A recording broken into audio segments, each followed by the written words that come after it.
lot of the interaction between businesses and consumers has shifted to either digital or virtual. And therefore, contact centers have played a far bigger role than they used to play in our lives pre-pandemic, which in itself was pretty big.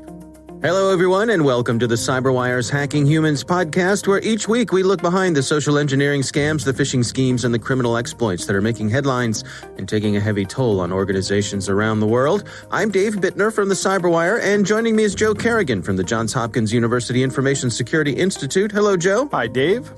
Got some good stories to share this week. And later in the show, my conversation with Umesh Sachdev of Unifor. We're going to be talking about how call centers have become a new fraud vector. So who's got the advantage in cybersecurity, the attacker or the defender? Intelligent people differ on this, but the conventional wisdom is that the advantage goes to the attacker. But why is this? Stay with us and we'll have some insights from our sponsor, KnowBe4, that put it into perspective. All right, Joe, well, let's jump into some stories here this week. I think I'll kick things off for us. This comes from the Hacker News. This is a little odd one. It's the title is Hackers Using Fake Trump Scandal Video to Spread QNode Malware. Mm-hmm. Let me just stay off the top of my initial reaction to this was I can think of very few things in this world that I would rather not see than some sort of Trump sex scandal video. But right. but I can see how that, if nothing else, could grab someone's attention, whether they are a supporter or don't like our outgoing president. Don't like her. Don't like her, yeah. Words are hard, Joe. Words are hard. Some people have a way with words, and other people just not have ways, I guess. Not have way, yeah. That's Steve So there is an email going around, and one of the odd things about this is it's just sort of a mixed-up mess. The subject line of the email is "Good Loan Offer" with 2 exclamation points. Huh. But it comes attached with a Java archive, a jar file, right. .jar file, which is labeled Trump Sex Scandal Video. But it's a Java archive, JAR file. Correct. All right. Correct. So the reason I laugh at that is because I've done Java development in the past. And I know what a jar file is. And when I hear a jar file, I immediately think Java archive, not video. Yeah. But the vast majority of people aren't developers and have no experience with this. And they don't know that the jar file is actually executable code properly. Mm-hmm. Well, sure enough, if you download this jar file, it installs a RAT, a remote access Trojan, onto the system. Mm-hmm. Surprise, surprise. Yeah. The message in the email says, "Greeting. We are interested in partnering and investing in your dream project or business plan. Also, we can grant you a loan with a good return of investment." So it's a standard investment scam, but I don't know. It's kind of strange that it's almost like they got mixed up on a little from column A, a little from column B. It's, The email is all about a loan, right? Some fake loan scam. Right. Attached to the email is this file called a video that's actually a Java archive that is executable that runs a RAT install. Yep. It's always hazardous to try to figure out what they were up to here, but maybe they thought, maybe if I get this email and I see it and I say, oh gosh, this person accidentally attached this sex scandal video. I better check that out. Oh, lucky me. Right. You're right. This does kind of stop me in my tracks. It kind of breaks my brain and my thinking, right? Mm-hmm. I put myself in the shoes of the attacker. Yeah. And he's like, all right, I want people to install this thing. Let me just take any spam email I can think of and just attach this malware to it and send it out. But this doesn't make any sense. No, it doesn't. I mean, I guess that this is where we are, where there's no cost really to send out emails, of course. Yeah. So why not? Why not try it? And who knows? Maybe this is just an iteration, because these folks do iterate, right? Right. To see what works. So maybe this is just an iteration. This could also be a mistake. Who knows? Right, exactly. Right. What do we say? Never assign malice to that which can be explained by incompetence. Right, exactly. Right. So I guess the couple lessons here. It's a pretty obvious scam. Not many people who are certainly listeners to this show would fall for this. Right. But I think you bring up a good point about being wary of anything that's a .jar file. You're exactly right, Dave. There are a bunch of different files that are executable on Windows. I'm not exactly sure how it works on Mac or Linux. I've never actually received files that are executable on either one of those platforms. I don't use Apple. I do use Linux, but I know that when I create a file in Linux that I want to be executable, I have to change it to be executable exclusively or explicitly rather. But on Windows, that's not the case. If I get a file that ends in like .exe or .bat or .jar, if I have Java installed, the Java runtime environment, then those things will just run. They will execute. Mm-hmm. And you really have to be careful about it. And anything that says it's a video may not be a video. And it's really hard to tell because those icons are very small. Right? Yeah. And then one of the things that Windows does to try to help you is it hides file extensions, right? So you can't even tell what it is. When I install Windows on my machine, which I have to do from time to time, the first thing I do when I get a new machine or I do a new install is I enable the ability to show that extension so I know what I'm looking at. Because another social engineering trick is to put another extension before that extension, right? So I could rename this file Trump scandal video .mp4.jar. Right. And if the user is hiding extensions, they'll only see Trump scandal video .mp4, and it will look like it's a movie. Right. That's a really good point. Right. Yeah. All right. The icon will still be the jar icon, though. Yeah. Pay attention. Actually, the best thing to do, if you get something like this in the mail and you want to look at, first off, you should never open any attachments. But if you're suspicious about it, just go to VirusTotal and upload the file and see what it says. Okay. All right. Well, that's my story for this week. Joe, what do you have for us? Dave, I want to talk about a couple of terms that we may have talked about before, but I just want to clarify them first. Okay. You're familiar with swatting, right? I am. This is when someone places a call to an emergency services while spoofing the victim's phone number, and then they report some kind of terrible crime currently occurring at the victim's place, and the police show up in force to respond. Right. This is remarkably dangerous to do to people. One police officer was shot while going into the wrong house. Fortunately, he was wearing a bulletproof vest, so he only suffered minor injuries. There was another one where an unintended victim was gunned down by police in responding. Right. So it's something that people do in gaming forums or in gaming competitions. It's ridiculous. It's stupid. And frankly, it's dangerous. Yeah. People shouldn't do this. The other term I want to talk about is credential stuffing. And we talk about this from time to time on the Cyberwire podcast. But because we have an audience that may be somewhat non-technical, I'll explain what this is. Credential stuffing is when an attacker takes a list of known good usernames and passwords, like maybe they've breached some email service or something. And then they try those usernames and passwords on other sites like Netflix or Disney Plus or another mail service or something. Because people tend to reuse passwords, this actually becomes a very effective way to break into other accounts. Right. But one of the advantages of credential stuffing is that it can be automated. And there are kits out there that let you do this for specific sites for like $6. If you're a good Python programmer, you can write your own in minutes. It's really not that hard. You just parse a file and then make a bunch of web requests and see if you get a login success or a login failure reply, and then log the successes to another file. And there you have all the credentials for getting into this new service. Really simple attack. Now let's put credential stuffing attacks together with a very popular IoT implementation and Internet of Things implementation, home security devices, such as doorbells, right? We all have these new doorbells, or I don't have one, actually. My doorbell is still the old-fashioned wired doorbell with the transformer in the basement. Oh, you Luddite. I'm really not a Luddite, but I'm really not into adopting all these new surveillance technologies. Yeah. And that's what these are, because some of these services come with the ability to call police from the device itself. And there's an article over on Threat Post by Becky Bracken where she talks about an FBI warning that they issued on the IC3.gov site, which is the Internet Crime Complaint Center, that malicious actors are probably using credential stuffing attacks to get access to these doorbell cameras, because these doorbell cameras have web services that you can access. Web portals that you log into to see what's on your doorbell, or the app. You log in over the internet. You don't log in directly through your network. This thing reaches out, and then you log into a web service, and bam, you can see your video. Well, if somebody does that using a credential stuffing attack, and you're reusing a password, then they get into your doorbell cam, and this doorbell has the ability to call the police. Guess what you got? You got a SWAT.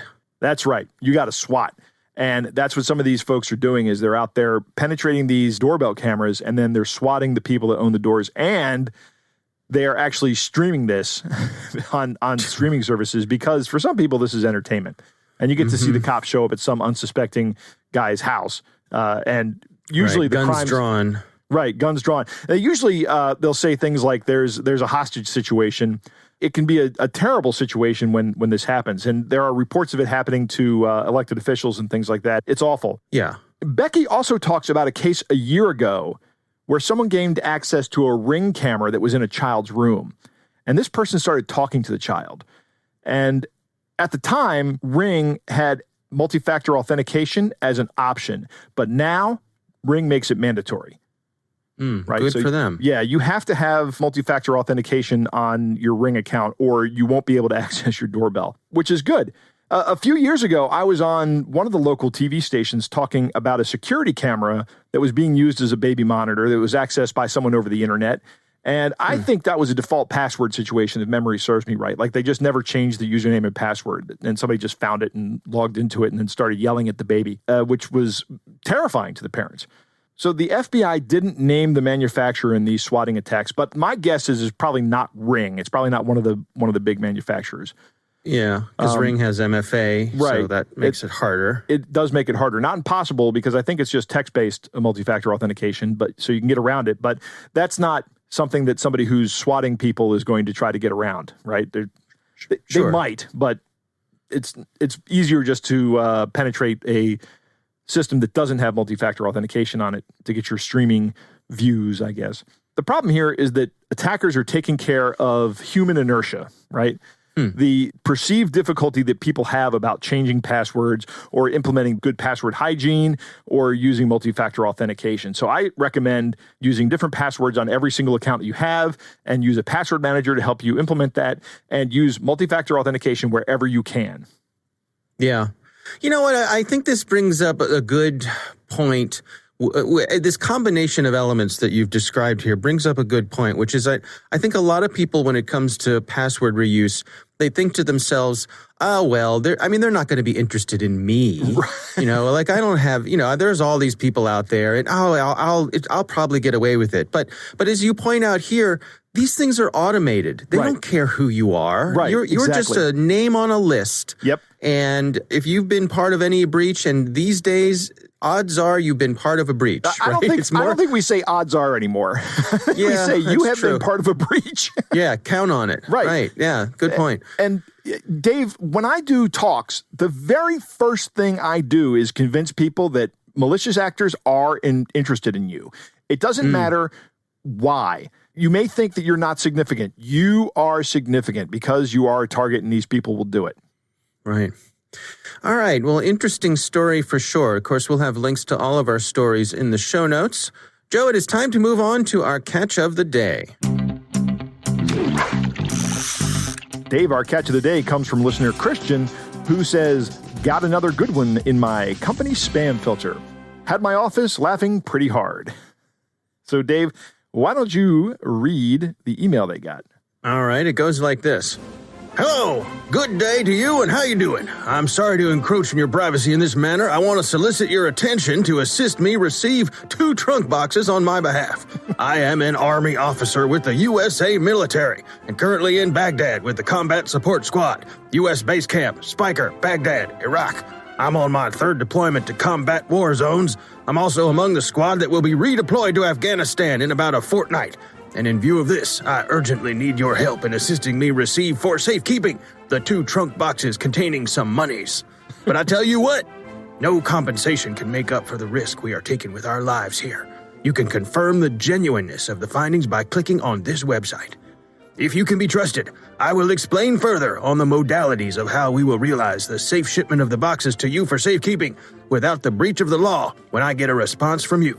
Note, for security purposes, you can get back to me through this private email. Kind regards, Captain Derek, United States soldier on peacekeeping in Afghanistan. This is a great one. It's a typical trunk box scam, right? It even says trunk box. I mean, like, they didn't even bother to not say it trunk boxes. The name of the scam is the trunk box scam. Right. And they said, help me with my trunk boxes. How lazy can you be? Well, I love your voice. It sounds a lot like Arlie Ermy, the late Arlie Ermy, who is awesome, by the way. I loved him. At the bottom of the email, it contains a link to click and go fill out a Google form, which probably just collects some information and lets them know that you're ready to be the sucker in this one. Right. Yeah, this is just the opening of a trunk box scam, exactly right. And like you say, it even says so right on the label. Yeah. All right. Well, thanks to our listener for sending that in to us. Thank you, Christian. We would love to hear from you. If you have something you'd like us to consider to use on the air, you can send it to us. It's hackinghumans@thecyberwire.com.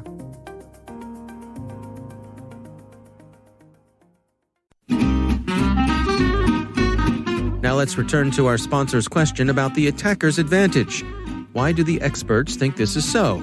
It's not like a military operation where the defender is thought to have most of the advantages. In cyberspace, the attacker can just keep trying and probing at low risk and low cost, and the attacker only has to be successful once. And as KnowBe4 points out, email filters designed to keep malicious spam out have a failure rate of over 10%. That sounds pretty good. Who wouldn't want to bat nearly 900? But this isn't baseball. If your technical defenses fail in 1 out of 10 tries, you're out of luck and maybe out of business. The last line of defense is your human firewall.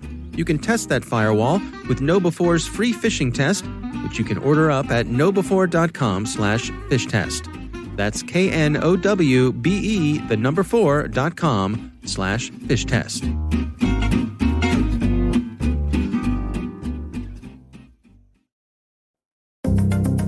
All right, Joe, I recently had the pleasure of speaking with Umesh Sachdev. He's from a company called Unifor, and we were talking about how call centers have become a real vector for fraud.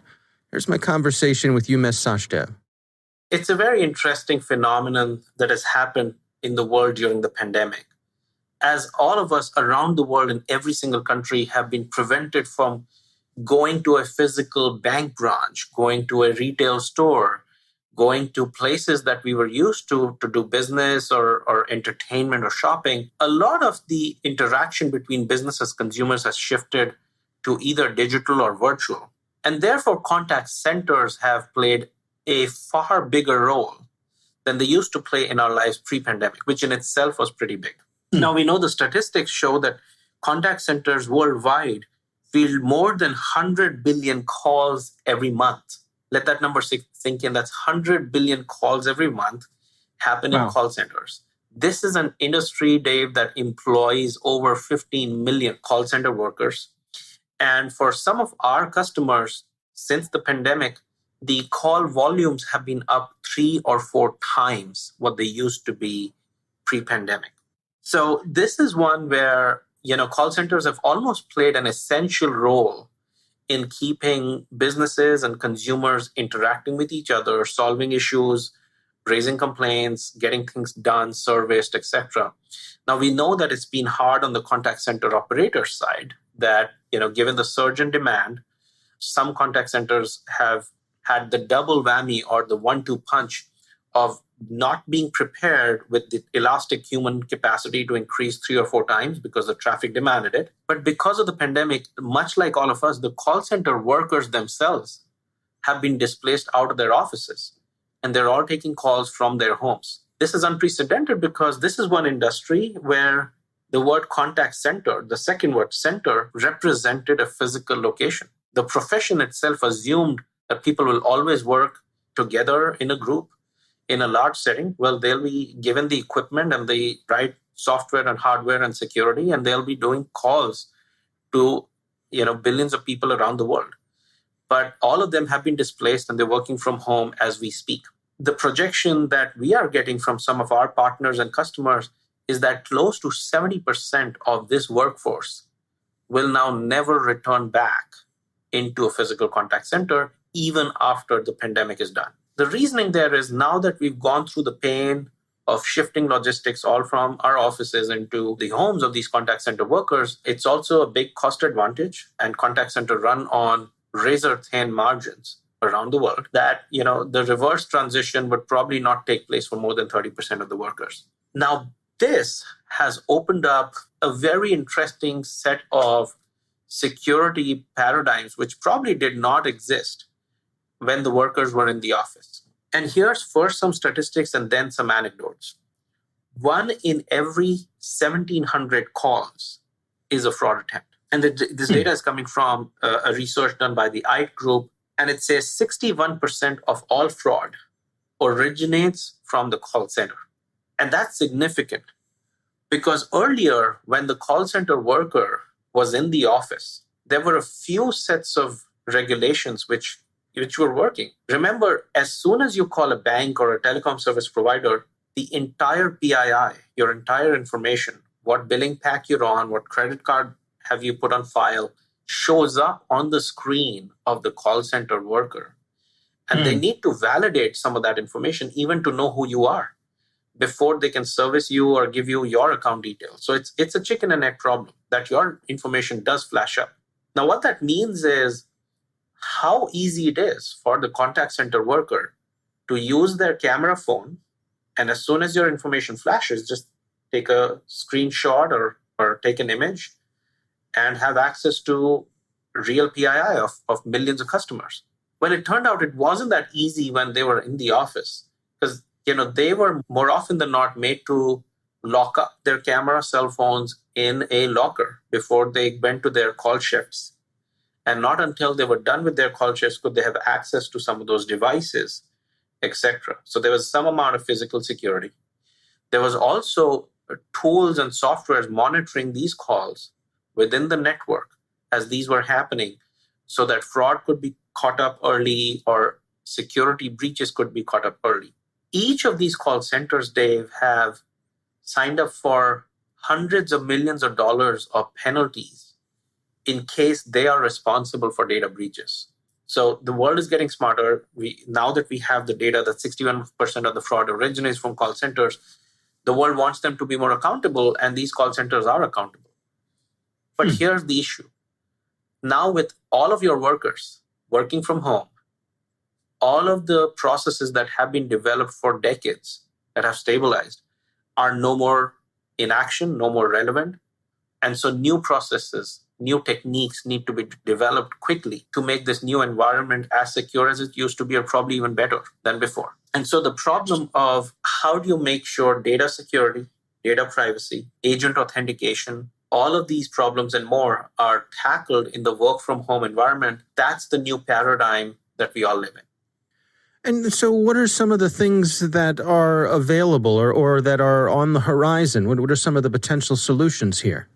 Before we talk of the solution, the approach that I've taken is I've spoken to at least 20 plus CEOs, many operation leaders of our customers, potentials, and partners around the world to really first dig into what are the problems that they're facing. Because remember, some of these problems were not anticipated, were not planned for as the pandemic hit, and they had to overnight move people into their homes. So the first couple of months were more about, is everyone back online? Are our workers back online? Do they have the infrastructure? Do they have the hardware available at their homes? Only then did the new problems start to emerge. So some of these are net new problems that nobody, whether on the solution provider side or on the operations side, had been imagining. So the three ones that are strikingly large right now, the first one is as trivial as, how do you know if the contact center agent that you're talking to is the one who's authorized to be on this call?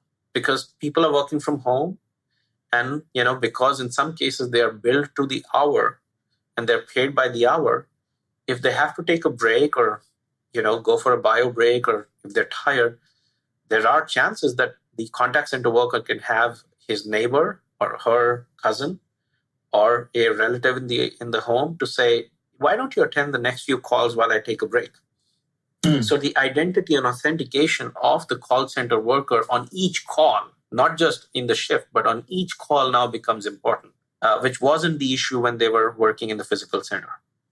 The second problem is because, like in the past, when you call, your information needs to be flashed on the screen for the agent to be able to authenticate who you are. That information is now susceptible to be captured, screen shared, screen captured, or taken an image by a camera phone. And worse still, may not even be done by the agent herself, could be somebody who's next to her in the room and sees that information flashing up.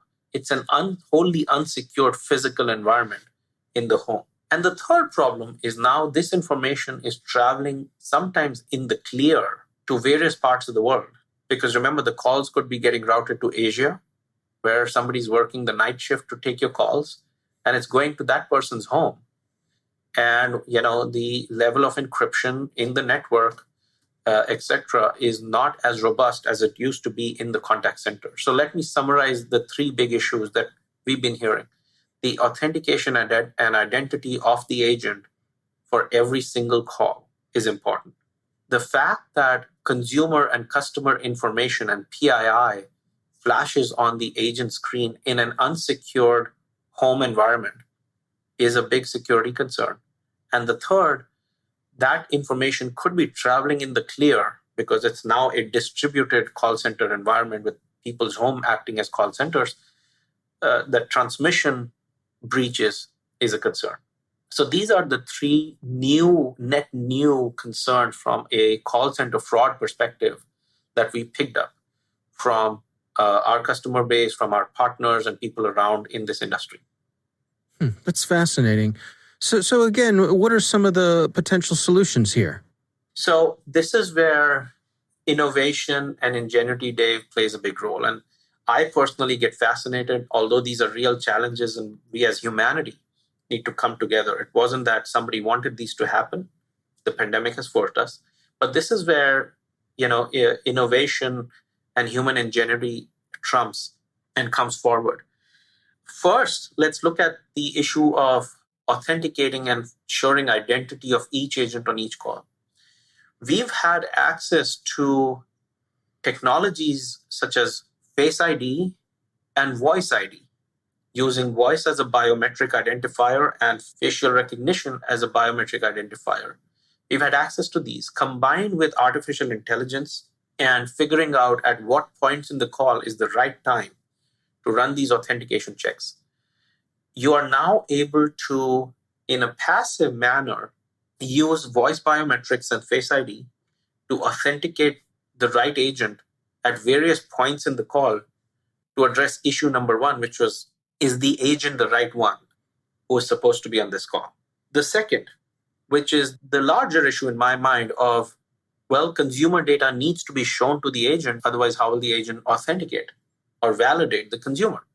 And this is where, again, we went back to the drawing board, spoke to some of our peers in the industry, and we said there's an opportunity to use a combination of AI again and combine it with RPA, robotic process automation. So now as a consumer is calling into a call center, and before the consumer could be serviced, their data needs to be validated. The agent now can say, I've just sent your text message with a link. If you click on the link, you will see your information on your phone. And if you're able to authenticate and validate that for me, I'll be able to service you faster. Now, what happens with this process shift is that the agent never gets to see the consumer's information. The consumer gets to see his or her own information. And there's a robotic process automation bot, which is AI powered, which matches that information with what's in the database. All the agent sees is a green checkbox to say, consumer has been validated, let's move on and service the consumer as they like. So using a combination of RPA and artificial intelligence that works in the background we are able to mask the information from the agent. And yet for the enterprise, we are able to automate the step of making sure you're not giving out somebody's healthcare records to people who they don't claim to be they are. So that's step number 2. And then the third one on the network and encryption, again, we've been able to use AI in a big measure to detect anomalies, to detect quality of service issues, etc.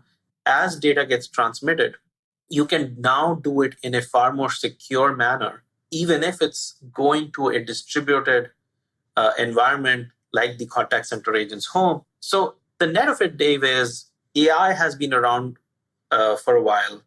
Voice recognition, voice biometrics, facial ID, robotic process automation, all these technologies have been maturing independently. The innovation in the last few months, which has been extremely rapid, has been to bring these technologies together to create these solutions to authenticate the agent, to mask the customer's data, and to use AI to make sure the network transmission is more secure.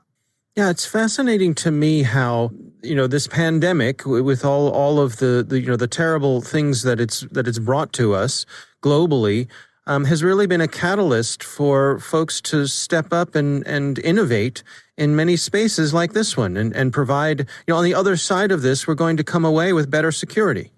Absolutely. And like I said, not only with better security, but, the world probably would be better. Make no mistake, there are tremendous upsides on the human capital perspective of allowing agents to work from home. You can now allow a mother with a young kid to do a few hours of call center work from the comfort of her home, which wasn't possible without these security tools. And she would have had to go physically to a contact center and work longer hours. Now, the pandemic forced the change, but the innovation that has happened in the last few months in the area of security and otherwise has really made sure that this environment can be sustained for the future and is actually the right operating model that should have been in place all along. All right, Joe, what do you think? That was a good interview, Dave. Call centers are more important now than they ever have been in the past, right? Because we're doing a lot of things remotely. It's really hard. I can't go actually to one of my banks and walk inside right now. So I have to call the call center. I found these statistics fascinating. 100 billion calls a month. That's mind-boggling. Yeah. There are only 7.8 billion people on planet right now. I like saying on planet because there's 7 people not on planet, but hopefully in the future that number will increase. But I do like saying that. That's an average of 12 to 13 calls per person each month. And that number has now gone up 3 to 4 times. That is huge. I mean, just imagine the surface area that represents. If you think of attack surface as a part of your threat modeling. And that's what Umesh is talking about for the bulk of this interview. He's talking about threat modeling. Close to 70% of these workers will continue to work from home. This is not surprising to me. I think that's going to be not unique to call centers. I think that a lot of organizations are going to have people working from home. Yeah. And that's going to be a permanent fixture. I'm not sure how I feel about that. I know that a lot of people probably like it. I don't know. I think it offloads a lot of business costs onto the employee. And I'm not that's true. I don't think that's fair. But that's not what we're talking about here. We're talking about the call center. So 1 in 1,700 of the inbound calls is a fraud attempt. And that 61% of fraud begins this way with an inbound call into the call center. I think the threat modeling part that Umesh talks about is really interesting. Threat modeling is when you sit down and you think about how your data can be breached or what can happen to you or what are the bad things. This is what a lot of security practitioners have to do all the time. It's the thing that makes people look at me and go, why do you think like that? Right? Well, Joe, it's not the only reason people think that about you. Well, yes, that's true. But whenever you have a security professional who says something horrible, just understand they're doing threat modeling. That's threat modeling. That's what that is. It's their job to be in that dark place. Right, exactly. So the insider threat of taking a picture of someone's personal identifiable information while they're viewing it, that's a real threat. These environments used to be controlled environments where they'd lock up their phones. Now they don't have that anymore. Yeah. So I used to work in the video side of things, and quite often clients would say, businesses would say, how do we protect this file? How do we protect this video from people who we don't want to see it. Maybe something has trade secrets or something like that. And we would tell them, you can protect the file, you can protect access to viewing the file, but once you make something viewable, once someone can see it with their own eyes and hear it with their own ears, there's nothing to keep someone from pointing a camera at the screen and grabbing a picture of it. Yep. So, that's something you can't really protect against. Mm-hmm. And that's exactly what's going on here. If someone can be looking over your shoulder, taking pictures of the screen, there's not a whole lot you can do about that. Yeah, the remote location is a completely unsecured physical environment from the company's point of view, right? Right. Which is vastly different from the centralized call center that they used to have. And then from what Umesh is saying, they're not going to have anymore. It's just not going to be a thing. I agree that these problems are not insurmountable, and I like a lot of the solutions that he poses. I like his solution to the imposter problem of having authentication via facial recognition software to make sure that the person sitting at the computer actually is the person that's supposed to be there and not the cousin. That's a different threat model that he talked about. That's pretty good. Right. And that's actually something that's implementable right now with software because the hardware is already in place, right? Every laptop has a webcam on it. Yeah, it's really an interesting evolution, as you say, this largely driven by the pandemic. So many people have moved remotely. And in this case, you think about something like a call center. If you say to me call center, what I picture in my mind is a big room of people sitting at cubicles with their little headsets on and making calls. And that's probably not the future of call centers, because we've realized people can do this from anywhere. And why rent a building full of cubicles when people are willing to just do it from their coat closet? Right. And there are reasons that people would be willing to do that. Plenty of good reasons as well. All right. Well, our thanks to Umesh Sachdev from Unifor for joining us. Interesting conversation for sure. And of course, we want to thank our sponsors, KnowBe4. They are the social engineering experts and the pioneers of new school security awareness training. Be sure to take advantage of their free phishing test, which you can find at knowbe4.com/phishtest. Think of KnowBe4 for your security training. That is our show. We want to thank all of you for listening. We want to thank the Johns Hopkins University Information Security Institute for their participation. You can learn more at isi.jhu.edu. The Hacking Humans podcast is proudly produced in Maryland at the startup studios of Data Tribe, where they're co-building the next generation of cybersecurity teams and technologies. Our coordinating producer is Jennifer Iben. Our executive editor is Peter Kilpie. I'm Dave Bittner. And I'm Joe Kerrigan. Thanks for listening.